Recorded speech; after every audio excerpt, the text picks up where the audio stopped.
नमस्कार, मेरो नाम झिरा लामा हो। म चाहिँ थाचार रेकेश्वर सभा महिला अध्यक्ष हो।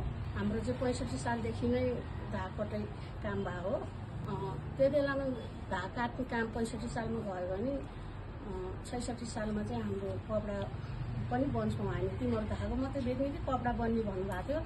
अनि होइन, हामी कपडा पनि बन्ने भनेपछि अनि हामीलाई बनकै सरहरूले चाहिँ पर्वत लानु भएर साधारण कपडा हेरेर आएर चाहिँ कपडा बन्यौँ। हाम्रो सुरुमा जायगाबाट चाहिँ जापानिज म्यामहरू जानु भएर चाहिँ हाम्रो 3 जनालाई चाहिँ घरेलुबाटै 50 दिनको लागि पर्वतमै तालिम पनि दिनु। माछा काटे 2-3 थरी चाहिँ डिजाइन सिकेर आउनुभयो उहाँहरूले। अनि त्यहाँबाट डिजाइन सिकेर आएपछि चाहिँ अनि कपडा मात्रै उत्पादन गर्थ्यौँ हामी।